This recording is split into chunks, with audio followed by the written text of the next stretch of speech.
Yeah, everybody took Representative. Oh, hi. Is this where it all happens? Yeah. The magic happens. As they say, how are you? Good to see you. Representative Carolyn. Yeah. Dykema. Yeah. Hi, nice to meet you. Hi. Patty. Hi, Patty. Terry. Yeah, Terry, I've seen you Oh, on yeah. TV. I'm Kathleen. Hi, Kathleen. We've met before. Nice to Kathleen. see you. Thank you for coming. Sure, I'm a little early. You know, That's better early than late, That's okay. right? And how long are you anticipating to? I have another commitment tonight, so I'll probably make comments and then just, say hi to a Absolutely. few folks and Absolutely. I'll stay for dinner. Yeah. So, how it will Oh, go? is this dinner? That's great. That's That's the appetizer. the appetizer. Oh, goodness. Yeah. We just tried a dinner. It was really good. Yeah, so I'll open it and, welcome everybody, give everybody a little bit of history about the event, and then you can come up and speak. And then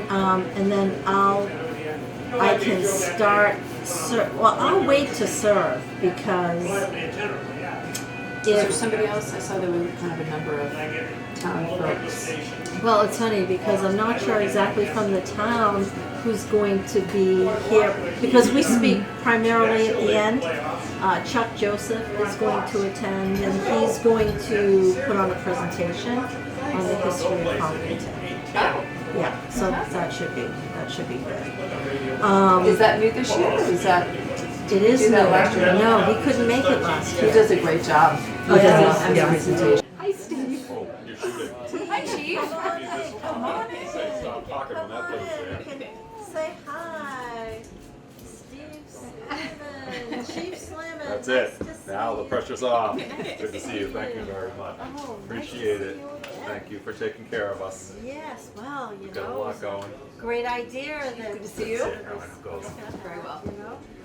Nice. So And you you've been- guys helping yeah, out? How are we're you?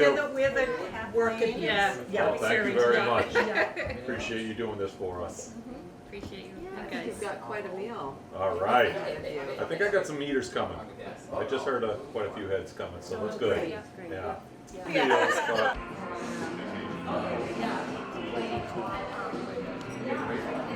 that's it. Yep, ready for hunting.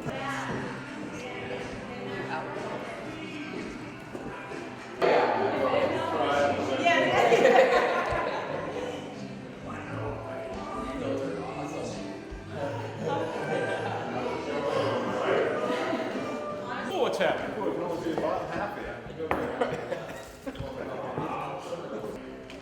My own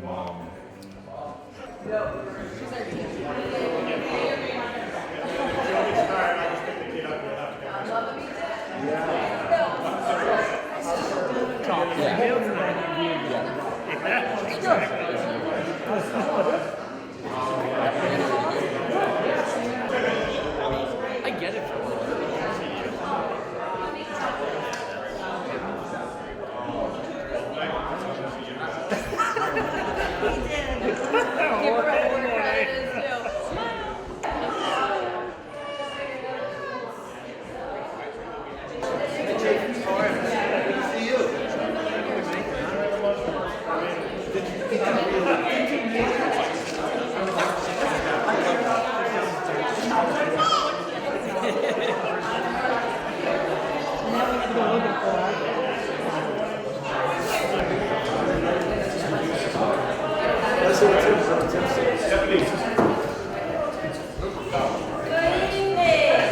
And welcome. I'm Terry Malisi, host of The Gathering, and welcome to the second annual Appreciation Gathering. A little history on the event. I always wanted to do something for the police and fire departments to show my gratitude. And so I thought I'd prepare a dinner for the police and fire departments, and HCAM liked the idea, and the chiefs liked the idea. So we had the gathering. And last year, Senator Skoka, who's now Senate President, suggested we make it an annual event. So chiefs love that idea, so here we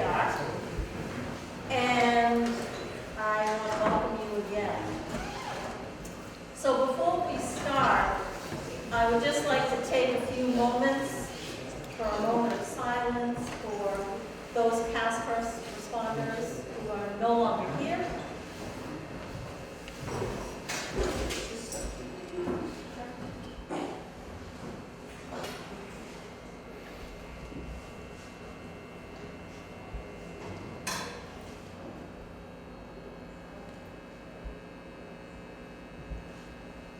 And thank you for that. So right now, I would like to invite Representative Carolyn Dykeman to come up and say a few words. Good evening, everyone. I'm Carolyn Dykeman. I've met most of you before, I think, and it's really special for me to be part of this event. I'm so glad that Terry made it an annual event after last year's, which I missed, unfortunately. But I think it's a great opportunity. Terry said she started this event because she wanted the opportunity to say thank you to all of you for all the work you do. But I can say that I know there are many others who share Terry's sentiments. So to have this, for her to create this opportunity for all of us to say thanks is really just wonderful for the town. I hope you all feel appreciated. You know the important work that you do every day. What strikes me when I think about the work you do is, most of us get up and go to work every morning and we kind of know what to expect. It's a pretty narrow range of things. You got your schedule for the day, you go through your day, you come home at night, you see your family. That's not the case for what you do, and we realize that.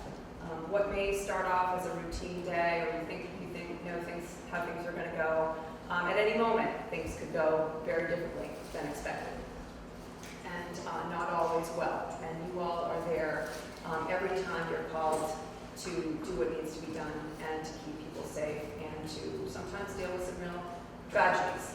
And when folks need someone to be there, you men and women are always the ones that are there.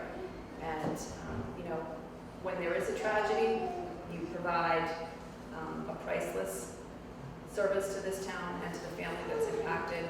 But for all the rest of us who live in Hopkinton, I don't live in Hopkinton, I live in Holliston, but certainly for all of us who live in this area, we benefit from very professional, wonderfully trained fire and police department services. We benefit every day from the peace of mind, knowing that we live in really safe communities. And if something does happen, heaven forbid, we're going to be well cared for by this incredibly professional, active, and dedicated forces that are committed to the community. So thank you all for everything that you do every day. Thank you to the leadership of all of you.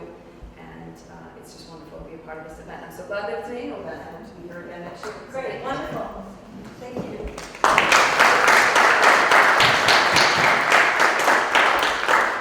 And while we're thanking people, I would like to thank a few people. Right off the bat, I would like to thank HGAN for always promoting and supporting me and my ideas.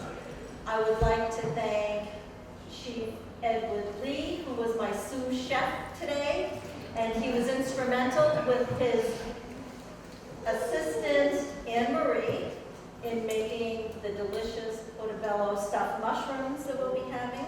Best mushrooms you've ever had. That's right, that's right.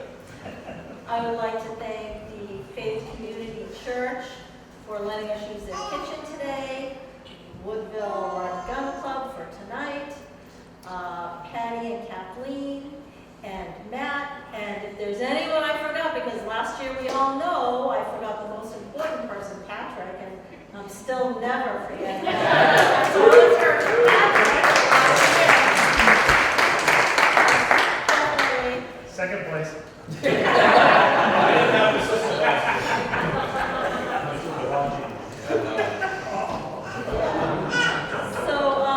So you might be wondering what is on the menu. Well, we've had a lot of California wildfires of late, so I created a California-themed menu.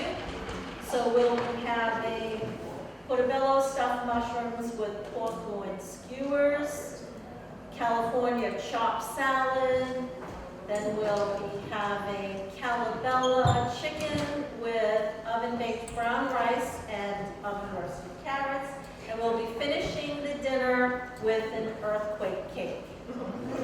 So sit back and relax and enjoy, and again, thank you for all you do. Thank you, Terry.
Oh,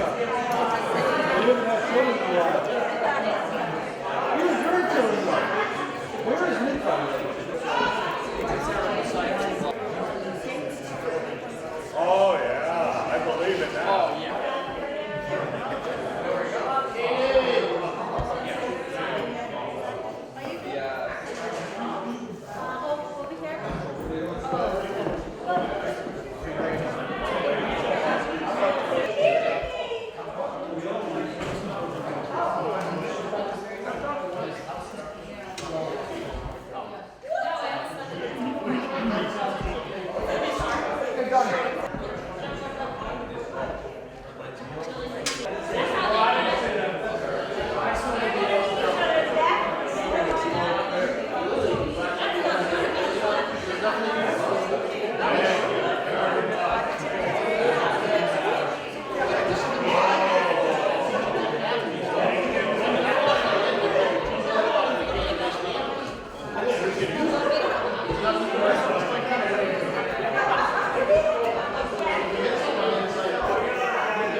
All right, so thank you very much, by the way. This is probably one of the few audiences that I'll speak to who actually will know the street names when I refer to certain things on both sides.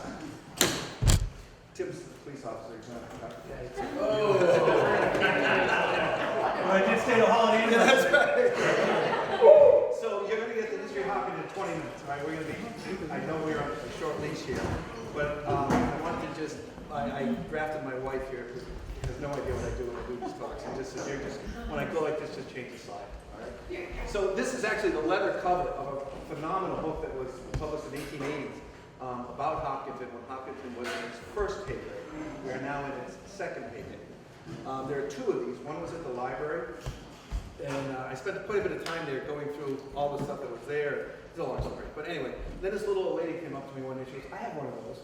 It was in a box in my house, and it was in perfect condition. So a lot of the photographs that we'll see here from the 1800s are from that book. So go ahead, Kevin. This is Edward Hopkins, who we're named after. He never set foot in here. He never came to Massachusetts. He was the governor of Connecticut in the 1600s. 6 times he was elected governor of Connecticut.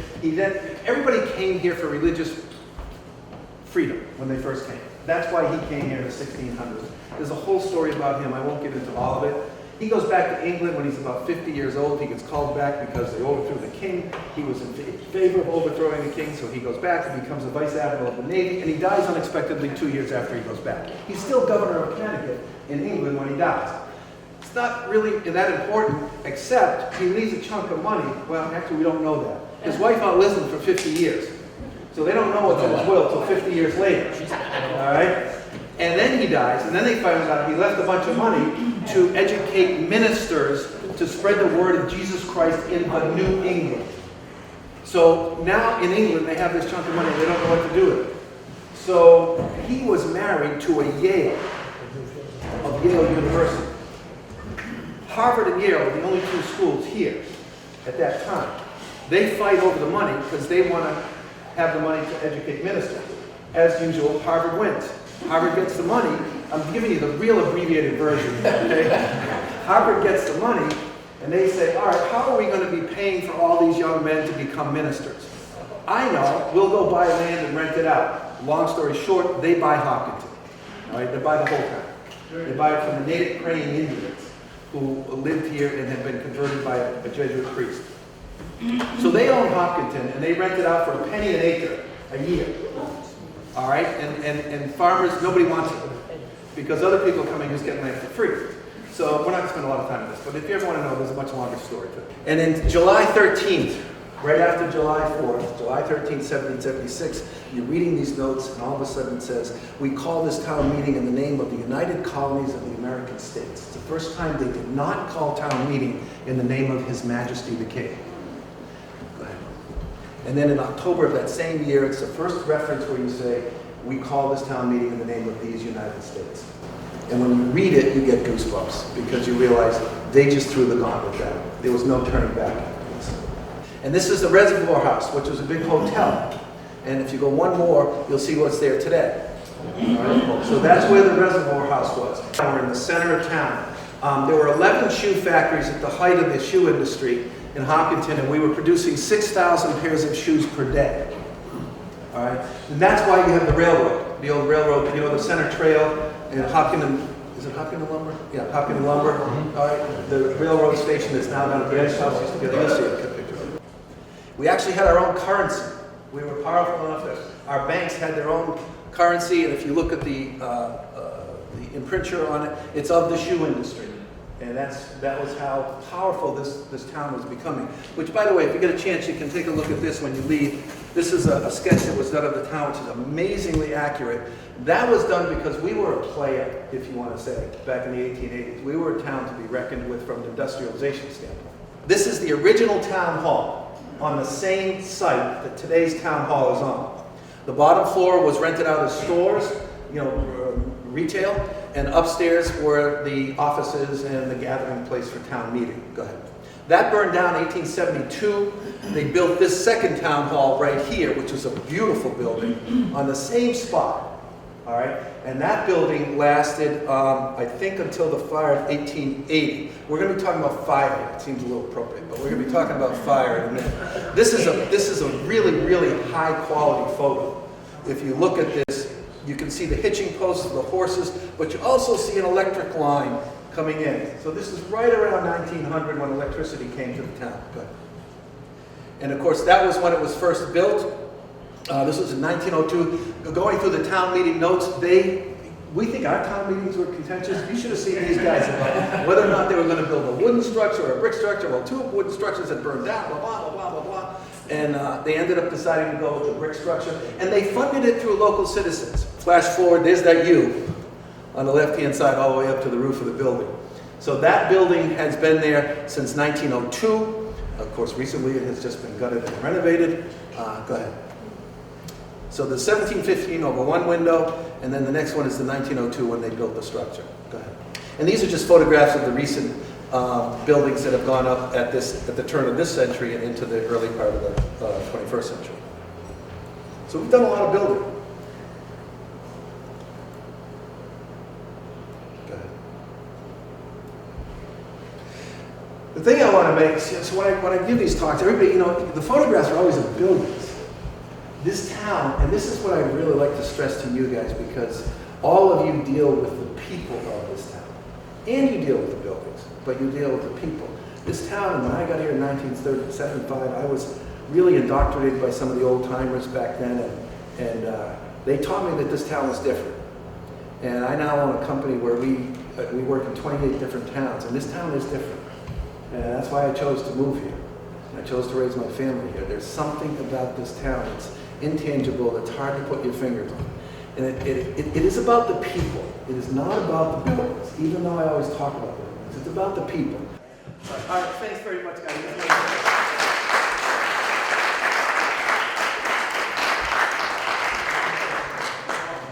At this time, I would like to invite Chief Edwin Lee up to say a few words.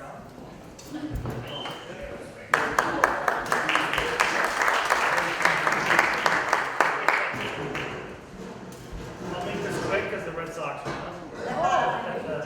But Terry, thank you so much. realize how much work you put into this, helping you out.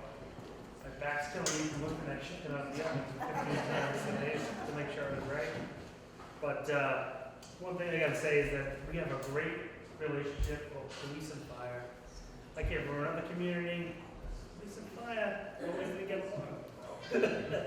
But we certainly do here in town, and we work well together, and we appreciate this town.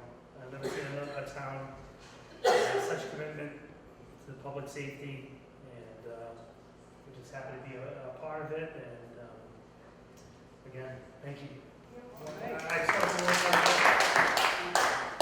don't know who made those mushrooms.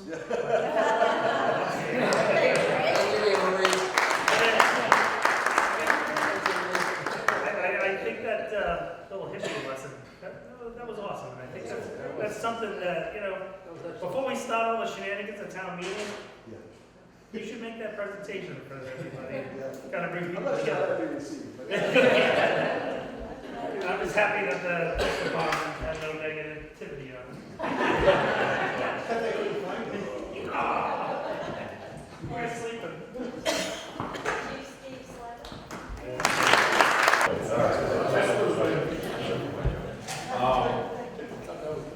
So it's so special for appreciation. Terry, thank you so much for 2 years now. I just having the firefighters here and the police officers together, the pride, the honor, integrity that we always talk about that comes with the public service is true, it's genuine.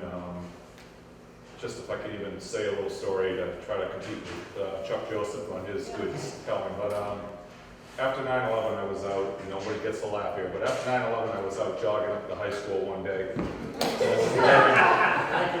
I was wearing a pair of sweatpants that said Hopkins Fire on it, and I had a lady come up to me and just say, "Oh, are you a firefighter?" And she said, "I just want to thank you." And then it's something about since 9/11, the appreciation that we get worldwide now, but just in this town, it's always been here. I grew up in town. It's the people that, and the community that Chuck Joseph refers to, that just, no matter what they say, they always say thank you and dedication to you, and I appreciate you representing that. I can't thank you enough for that. So thank you everybody for coming tonight. It's nice to have this kind of sense of community and having it over dinner.